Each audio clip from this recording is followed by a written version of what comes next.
Hello everyone, welcome to unstable IAS academy. जैसा कि मैंने आप सभी को बताया था कि सबसे पहले मैं अनस्टेबल आईएएस अकेडमी पे आपका नोटिफिकेशन अपडेट करवाऊंगा, तो वो मैंने करवाया। जैसे ही वेबसाइट पे नोटिफिकेशन रिलीज हुआ वैसे ही मैंने आप सभी को बता दिया। मैंने पहले ही बताया था कि अनस्टेबल आईएएस अकेडमी का टीम लगातार वेबसाइट पे खोल करके वो लोग बैठे हुए रहते हैं, तो ये मैंने आप सभी को बताया। तो आज का जो वीडियो है इसमें अभी हम ये सीखने वाले हैं कि स्टेप बाय स्टेप कैसे आपको फॉर्म भरना है, क्या क्या चेंजेस आए हैं और क्या क्या करना है, उन तमाम चीज़ों को हम लोग देखने वाले हैं। तो चलते हैं वेबसाइट के ऊपर और देखते हैं कि कैसे कैसे आपको खोलना है और किन किन चीज़ों का आपको ध्यान रखना है, क्या क्या आपको गलतियां नहीं करनी है फॉर्म भरने में। अगर वो गलतियां करेंगे तो हो सकता है आपका फॉर्म रिजेक्ट हो जाए, तो इन तमाम गलतियों से आपको बचना है। ओके एवरीवन, तो आइए चलते हैं वेबसाइट पे और देखते हैं कैसे आपको फॉर्म फिल करना है। ओके एवरीवन, अगर आप इस चैनल पे नए हैं तो इस चैनल को सब्सक्राइब कर लीजिएगा, बेल आइकन को प्रेस कर दीजिएगा। और तो एवरीवन, आपको करना क्या है कि आप गूगल क्रोम पे आइएगा, गूगल क्रोम पे यूपीएससी टाइप कर लीजिएगा। यूपीएससी जैसे ही टाइप करेंगे तो इस तरह का आपको पेज ओपन हो जाएगा। तो ऐसा पेज जैसे ही ओपन होगा तो स्क्रॉल करते जाइएगा एंड स्क्रॉल करने के बाद यहाँ पे आप देख पा रहे होंगे कि online application for various examination, इस पर क्लिक कर दीजिएगा। तो आप इस पर क्लिक करेंगे तो इस तरह से आपका एक दूसरा पेज खुल करके आ जाएगा। आप मोबाइल से कर रहे हैं तो भी ऐसे कर सकते हैं, मोबाइल से कर रहे होंगे तो डेस्कटॉप मोड में डाल लीजिएगा। अगर आप लैपटॉप से खोल रहे होंगे तो भी आप इसी तरह से आप कर सकते हो। ओके एवरीवन, यहाँ पे जो नोटिफिकेशन है इसमें कुछ ज़्यादा खास चेंजेस मुझे देखने को नहीं मिला है, लेकिन जो चेंजेस देखने को मिला है वो फॉर्म भरते समय ही आपको देखने को मिल जाएगा। यहाँ पे जो बातें ध्यान रखनी है वो ये रखना है, जो ये आप देख सकते हैं कि आवेदक को ध्यान देना चाहिए कि चेन्नई, दिसपुर, कोलकाता और नागपुर को छोड़ करके प्रत्येक केंद्र में आवंटित उम्मीदवारों की संख्या सीमित होगी। तो ये सब चीज़ें कुछ इसमें दिया गया है जिसको आपको ध्यान में रखना है फॉर्म भरने से पहले। आप यहाँ पे देख पा रहे होंगे कि इसका लास्ट डेट है जो फॉर्म भरने का वो 24/3/2021 को है और आज से फॉर्म भरना शुरू हो चुका है और 24/3/2021 तक होगा।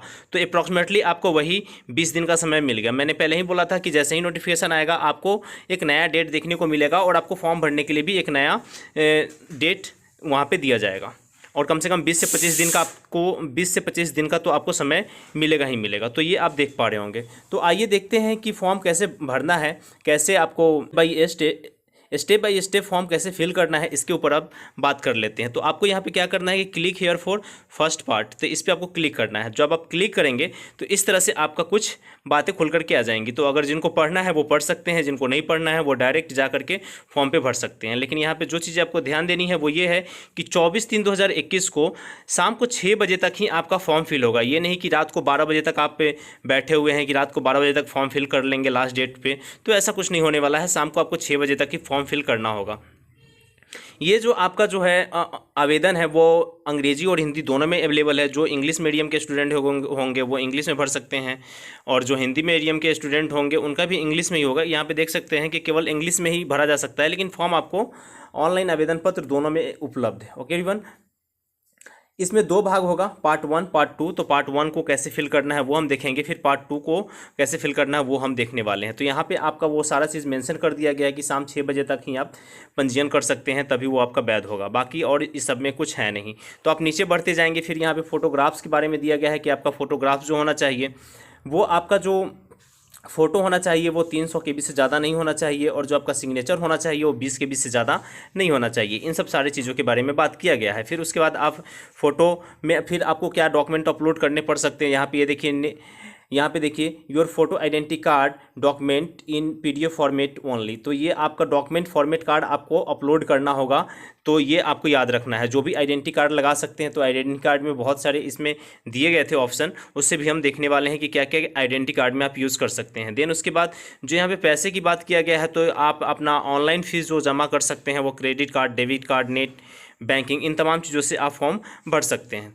तो ये अभी फॉर्म आपका 24/7 चलने वाला है। तो ये आप देख सकते हैं SBI चलान के माध्यम से भी ऑनलाइन पोर्टल के माध्यम से भी आप फॉर्म भर सकते हैं। और यहाँ पे सब कुछ आप देख पा रहे होंगे जो यहाँ पे दिया गया है। देन उसके बाद मुझे कुछ खास इसमें दिख नहीं रहा है। आइडेंटिटी कार्ड वगैरह के बारे में बात कर लिया है। और उसके बाद अब चलते हैं फॉर्म फिल करने पे। तो यहाँ पे हम करेंगे यस और जाएंगे फॉर्म पे और देखते हैं कि क्या खुल कर के आता है, फॉर्म में क्या क्या भरना है। सर्वप्रथम यहाँ पे आपको नाम देना है। नाम डालने के बाद नाम कुछ भी आप यहाँ पे डाल सकते हैं। ये वीडियो एजुकेशनल पर्पज़ से है, तो सिर्फ और सिर्फ एजुकेशनल पर्पज़ से है और बच्चे किस तरह से फॉर्म भर सकते हैं इसके रिगार्डिंग ये वीडियो बनाया जा रहा है और इसका कोई ज़्यादा मकसद नहीं है, सिर्फ और सिर्फ एजुकेशनल पर्पस से ये वीडियो बनाया जा रहा है। तो यहाँ पे नाम आप डाल लेंगे, जो भी आपका नाम होगा वो नाम फिल करेंगे। फिर जेंडर आपको फिल करना है। तो जेंडर में आपको 3 चीज़ देख रहा होगा, मेल, फीमेल और ट्रांसजेंडर। तो जो भी आपका जेंडर होगा वो आप डाल सकते हैं। डेट ऑफ बर्थ आप डाल लीजिएगा। आपके पिताजी का नाम क्या होना चाहिए, जो नाम है वो डाल सकते हैं। फिर आपकी माताजी का नाम लगेगा।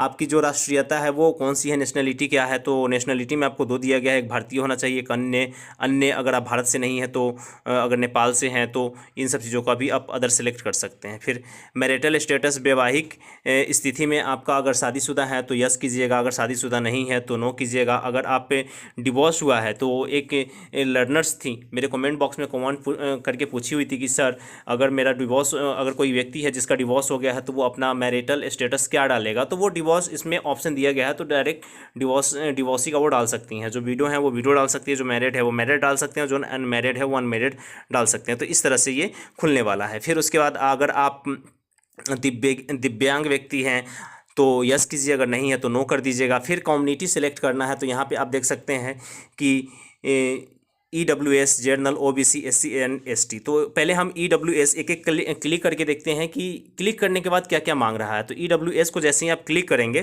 तो यहाँ पे देखिए, पहले क्या था कि आपसे डेट मांगता था। मैंने बहुत टाइम पहले ही बताया था कि आप लोग अपना ये जो EWS का सर्टिफिकेट है वो बनवा लीजिएगा, SC ST का सर्टिफिकेट बनवा लीजिएगा, OBC का सर्टिफिकेट बनवा लीजिएगा। अगर आप नहीं बनवाएंगे तो फॉर्म भर पाना आप सभी के लिए मुश्किल हो जाएगा।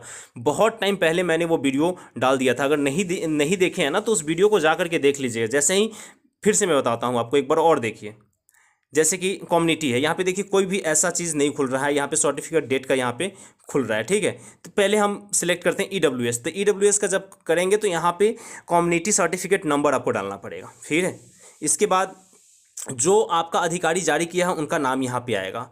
फिर सर्टिफिकेट का डेट यहाँ पे आएगा। तो देख रहे हैं कितने सारे चेंजेस किए गए हैं। तो जो लर्नर्स कह रहे थे कि सर मुझे मतलब कि EWS का सर्टिफिकेट तो मेंस के समय लगेगा, मैंने पहले ही बोला था कि अभी आपको बनवा लेने हैं। तो EWS का सर्टिफिकेट बहुत ज़्यादा इंपॉर्टेंट हो गया है। तो यहाँ पे आप देख सकते हैं। फिर माइनॉरिटी कम्युनिटीज़ वाला है, लेकिन अब सिर्फ ये EWS का था। अब हम देखते हैं OBC में क्या खुल करके आता है। तो OBC में अगर आप क्रीमी लेयर है, जैसे कि मैंने आपको बताया हुआ था कि पहले जो क्रीमी लेयर में नहीं आते हैं उनके लिए क्या है, तो नहीं आते हैं। तो ये देखिए नहीं आते हैं जो क्रीमी लेयर में, उनके लिए भी यहाँ पे प्रमाण संख्या मांग रहा है और सर्टिफिकेट नाम, जो सर्टिफिकेट जारी करेगा उनका नाम मांग रहा है। फिर कितने तारीख को आपका कास्ट सर्टिफिकेट जारी हुआ है उस डेट के बारे में कह रहा है। अगर आप हैं तो क्या मांग रहा है उसके बारे में देखते हैं। अगर आप हैं क्रीमी लेयर में, अगर आप बिलोंग करते हैं तो आपसे किसी तरह का कोई डॉक्यूमेंट यहाँ पे नहीं मांगा जा रहा है। तो मैंने पहले ही बताया था कि जो लर्नर्स नॉन क्रीमी लेयर में आते हैं, क्रीमी लेयर में नहीं आते हैं, उनको अपना कास्ट सर्टिफिकेट बनवाना अनिवार्य हो जाएगा। अगर वो नहीं बनवाएंगे तो फॉर्म फिल नहीं कर पाएंगे। मैंने बहुत टाइम पहले ही आपको वीडियो बना करके बता दिया था। अब हम देखते हैं कि SC कैंडिडेट के लिए क्या क्या इसमें मांग रहा है। तो सेम जो आपका कम्युनिटी सर्टिफिकेट का नंबर होना चाहिए, जो कम्युनिटी सर्टिफिकेट आपका जारी कर रहा है उनका नाम होना चाहिए, एंड देन जो सर्टिफिकेट का डेट है वो होना चाहिए। सेम ऐसा ही होगा ST के बारे में। तो सेम आप देख रहे होंगे ST के बारे में भी सेम आ रहा है। तो इन तमाम चीज़ों को इसमें बदलाव किया गया है। पहले क्या होता था कि सिर्फ आपसे सर्टिफिकेट का डेट मांगता था, कोई नंबर नहीं मांगता था, किसी तरह की जो अथॉरिटी आपका जो ऑफिसर इशू कर रहा है उसका नाम नहीं मांगता था। लेकिन इस बार सब कुछ मांग रहा है। तो यहाँ पे आप देख सकते हैं, तो बहुत सारे चेंजेस आपको यहाँ पे देखने को मिल सकता है। मैंने पहले ही बताया था कि कौन कौन से ऐसे इंपॉर्टेंट डॉक्यूमेंट आपको चाहिए। अगर आप नहीं देखें तो आई बटन में वो वीडियो मिल जाएगा या वीडियो के लास्ट में मिल जाएगा, तो आप उसे देख लीजिएगा। और वो काफ़ी ज़्यादा इंपॉर्टेंट है। अगर अभी तक आपने नहीं बनवाया है तो जल्दी से बनवा लीजिएगा, जो आपके लिए ज़रूरी है। अगर आप अल्पसंख्यक में आते हैं, माइनॉरिटीज़ में आते हैं तो यस कीजिएगा, अगर नहीं आते हैं तो नो कीजिएगा। अगर यस करते हैं माइनॉरिटीज़ में तो क्या आता है कि आपको यहाँ पे आपको अपना रिलीजन सेलेक्ट करना पड़ेगा। सेलेक्ट करेंगे तो इसमें आपको मुस्लिम, सिख, बौद्धिस्ट, जुडिस्टियन और जैन आपका ये सब मांगेगा। अगर आप इसमें बिलोंग नहीं करते हैं तो यहाँ पे नो कर दीजिएगा। यहाँ पे आप नो कर दीजिएगा।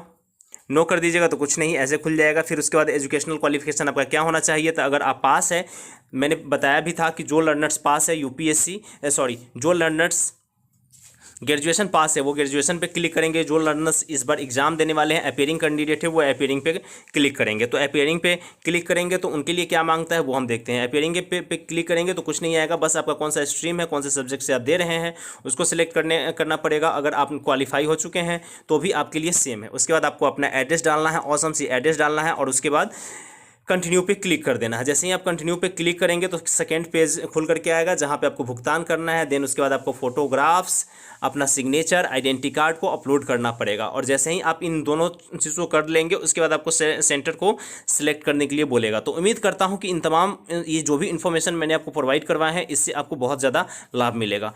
अगर ऐसा कोई भी ऐसे टॉपिक पे अगर कोई भी ऐसी समस्या आ रही हो जो आपको समझ में नहीं आ रहा हो नोटिफिकेशन के रिगार्डिंग, तो आप कमेंट बॉक्स में कमेंट करके पूछिएगा, मैं उसका जवाब दूंगा। ओके एवरीवन, अगर वीडियो अच्छी लगे तो लाइक कीजिए, रेट कीजिए, रिव्यू कीजिए एंड शेयर जरूर कीजिएगा। शेयर करना मत भूलिएगा। और इस वीडियो का जो लाइक टारगेट है वो कम से कम 500 है और मुझे उम्मीद है कि आप लोग 500 इसका लाइक पूरा देंगे। Thank you so much everyone, thank you so much.